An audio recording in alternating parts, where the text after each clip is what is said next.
To create a database from scratch, you open up Access. If you've already got Access open, you can go to the File ribbon and you will be presented with this area here, Home, New, Open. We're going to click on New, and this will show you a choice of some templates from Microsoft, or choose a blank database. I'm going to click on blank database. It will now ask me two things. Where do I want to save and create this database, and what name do I want to give it? Now, because I want to choose where I want to place it, here you can see it's got the location here. I'm going to click on this little yellow folder to find a place to put it. Brings up our usual dialog box. We locate where we want to save it. I'm going to save it on the desktop, and I can find a particular folder where I would like to put it. You then give it a name. Now we might call this People, as that's what we want to build, a database that's going to hold people's information, employees that work for us. We click OK. It puts the information here. You can double check it here, the name of the file and where it's going to be saved. You click on Create, and immediately, because Access knows you're building a new database, it's going to give you a blank table to fill in, and we can fill this in quite easily. It's given us one new table here, and you'll see the view that you've got is a view that's called the data sheet view. In other words, this is what the final table will look like. Now, it's often better, although I could click to add my fields, my name, address, my telephone number fields here, it's better to go into what we call design view. This gives you a lot more control over how things are set up initially. Now you can reach this by looking down the bottom right. There are other ways of doing this, and that'll be in the help files, but for speed, down here you'll always see a little button that says Design View. Next to it will be a button called Data Sheet View, and if I click on Design View, it will ask me to give this table a name. Now you may have to give a name now or at the end. So this is the table name. We've already called the database file People. That's the whole umbrella. This is just one object. This is a table. So I'm going to give it a name of List of Staff. Click OK, and it comes up with this view. You'll now see that if I toggle between these two views, Data Sheet View and Design View. In Design View, you'll see I've already been given a field called ID, and that's auto number. Now, unless you really don't need that, you can delete that or change it.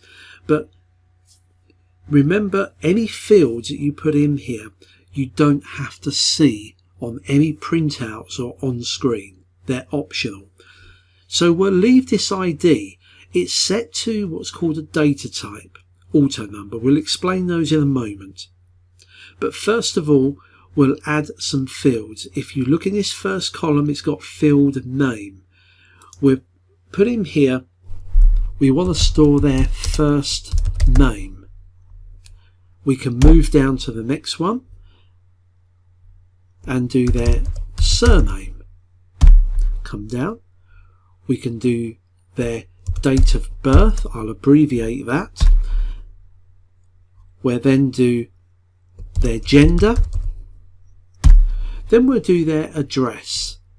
So the address, and then we'll put town,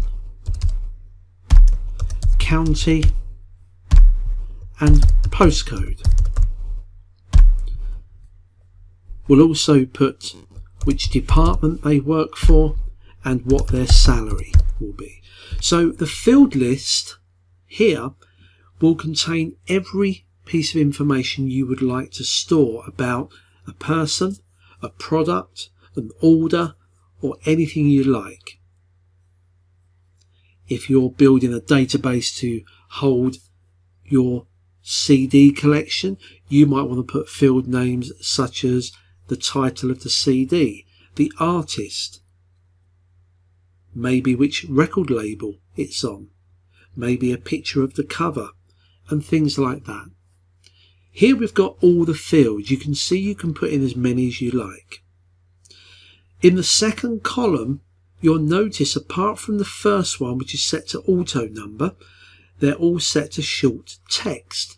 Now, when you build a table, you have to put these field names in, and you have to tell Access what you intend to store inside that field.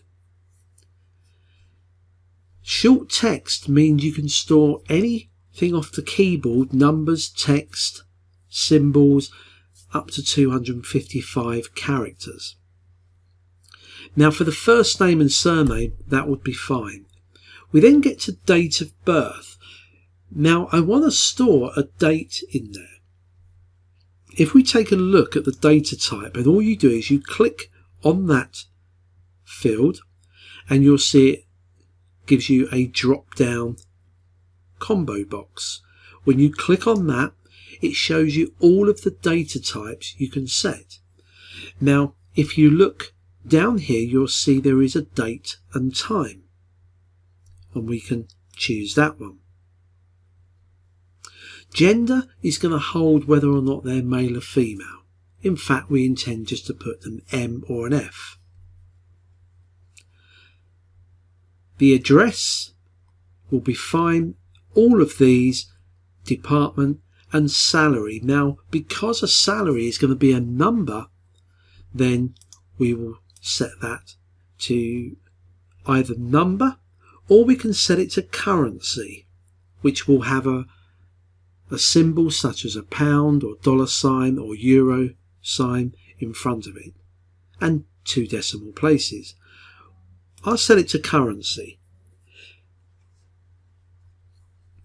Just going back to auto number, if you set auto number, then you don't actually have any say in what that is. Every time you add a record, Access will count a number, 1, 2, 3, 4. It will allocate that number to the record. Now, the good thing about using auto number is that it's never replicated. So if you're looking for a unique reference number for every customer, every client, every employee or order, then auto number could be the one for you. Now, although there are other things we can do on here, add a description, that is optional. I'm happy with just what we've done there. To save this, we can just close it by clicking on the cross. It will prompt us to save this. Now it will ask us another question. Yes, I do want to save. And there it is here. Now if ever you go to close a table and it asks you, would you like a primary key? Just remember that word. You won't need it on this course, but it is used in later courses. Primary key. If it asks you, you can just say yes.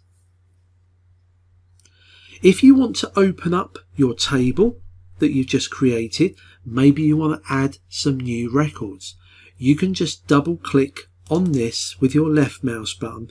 It will open up the table in what we call data sheet view.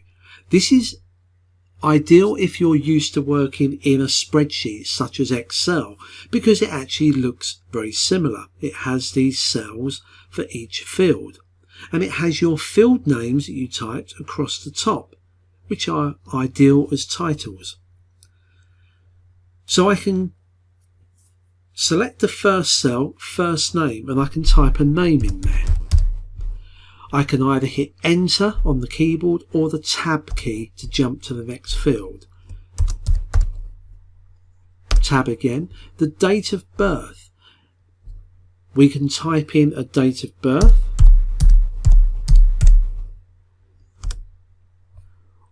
We can set up a gender, an M for male, address 23 High Street, the town, Lugworth, in the county of Blogville. Postcode is BL1 2QQ. The department John works in is sales, and he earns a salary of £15,000 per annum. There you can see we've added one record. You can add as many as you like. When you close this down, it doesn't ask you to save. When you type records or edit records or delete records, it removes them straight away from your hard drive, so it won't ask you to save that record. It's already saved it automatically.